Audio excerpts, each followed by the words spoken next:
ایک نوٹ لکھا، کیا ہمارے آئین آرٹیکل اور دستور کے اندر یہ بات نہیں لکھی کہ اسلامی تعلیمات اور اسلامی معاشرے کو فروغ دینا ہوگا؟ تو اسلامی معاشرہ حیا کا معاشرہ ہے، اسلامی معاشرہ محرم غیر محرم کی تمیز کا معاشرہ ہے، اسلامی معاشرہ پردہ اور حجاب کا معاشرہ ہے، یہ آپ کو کس نے کہا؟ اور دوسری طرف سپریم کورٹ کا ایک اور فیصلہ بھی آیا جسٹس عائشہ کا، انہوں نے اہل حدیث کا جو درینہ اور اصولی موقف ہے اس کے اوپر مہر تصدیق کو ثبت کرتے ہوئے کہا کہ حلالہ حرام ہے، اور حلالہ ایسا نکاح ہے جس کے اندر طلاق کی نیت ہے، اور یہ الحمدللہ قرآن و سنت کا موقف ہے۔ ہر ایسا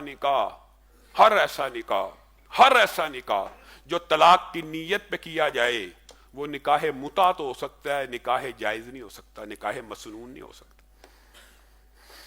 مثلا آپ نکاح کرتے اور آپ کہتے ہیں میں 1 مہینے بعد طلاق دے دوں گا، اس نیت کی بنیاد کے اوپر ہونے والا نکاح نہیں ہے، متع ہے، اور حلالہ متع سے بھی سنگین تر ہوتا ہے۔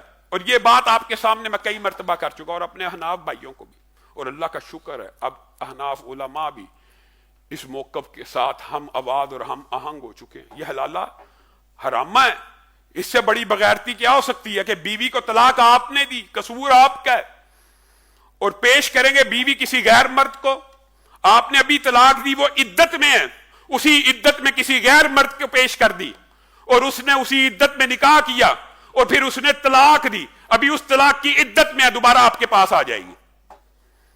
یہ کیا ہے؟ یہ دین اسلام کا مذاق نہیں ہے، تمسخر نہیں ہے، یہ اسلامی شریعت کی دھجیاں اڑانا نہیں ہے، یہ ہیلے کی بدترین قسم نہیں ہے۔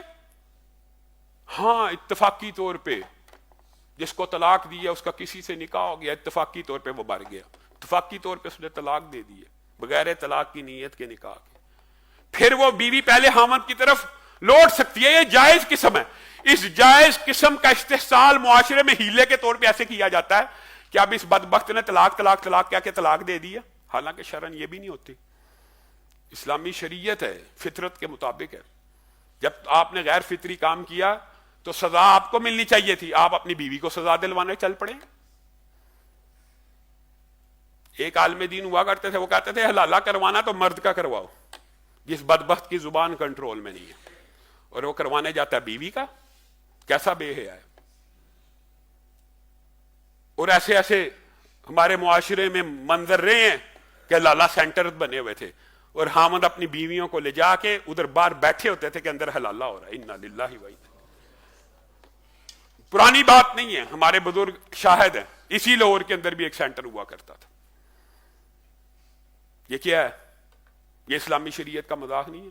تو جسٹس صاحب کا یہ جو فیصلہ ہے، اللہ کی قسم یہ بات میرے احناف بھائی یہ نہ سوچیں کہ ان کے پر تان و تنقید ہے، آپ کا بھی یہی نقطہ نظر ہونا چاہیے کہ طلاق کی نیت کے اوپر نکاح متع کے خلاف اہل سنت کھڑی ہوئی ہے کہ بھائی یہ نکاح موقت ہے، اس میں وقت کو باؤنڈ کیا جائے، چاہے 20 سال ہی کیوں نہ ہو، اور چاہے 20 سیکنڈ اور 20 منٹ ہی کیوں نہ ہو، دونوں کا سٹیٹس ایک ہی ہے۔ ہر ایسا نکاح جس کی بنیاد اور نیت میں طلاق ہوگی کہ میں 1 سال بعد تجھے طلاق دے دوں گا، میں 1 ہفتے بعد طلاق دے دوں گا، میں 20 سال بعد دے دوں گا، میں 25 منٹ کے بعد دے دوں گا، یہ سارے نکاح متع ہیں جن کو رسول اللہ صلی اللہ علیہ وسلم نے اپنی زندگی میں حرام قرار دے دیا خیبر کے موقع کے اوپر۔ پھر ایسے بدبخت آگے جواب دیتے ہیں کبھی حلال تو تھا نا، پھر حلال تو تھا نا، مولوی بیان کرتا ہے رسول اللہ نے حرام قرار دیا۔ شراب بھی حلال تھی جس طرح آپ کہہ رہے ہیں، ورنہ نہیں تھی۔ یہ بغیرتی رسول اللہ صلی اللہ علیہ وسلم نے آہستہ آہستہ اسلام کے قوانین کو منظم اور مستحکم کیا۔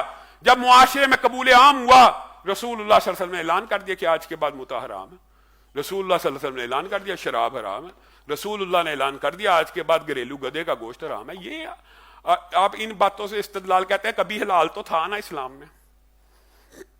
اسلام میں حلال نہیں تھا، پہلے چلتی آئی جو رسمیں تھیں ان کے اندر یہ رائج تھا، رواج تھا۔ رسول اللہ صلی اللہ علیہ وسلم نے آہستہ آہستہ ان کو کچھ اللہ رب العزت جو کہا گیا، جو سنا گیا، اس کو سمجھنے کی توفیق عنایت فرمائے۔ آخر میں 1-2 اعلانات ہیں۔ ہمارے جمعیت اہل حدیث پاکستان کے رہنما قاری حیات ربانی صاحب، ان کے بڑے بھائی کا انتقال ہو گیا، انا للہ و انا الیہ راجعون، اور مدثر بھائی ہیں ان کے کزن کا، ان کے ماموں کے، ان کے رشتہ داروں میں سے کچھ کی وفات ہوئی۔ انشاءاللہ ان تمام احباب کا غائبانہ نماز جنازہ جمعے کے بعد ادا کیا جائے گا۔ سبحان ربک رب العزت عما یصفون وسلام علی المرسلین والحمد للہ رب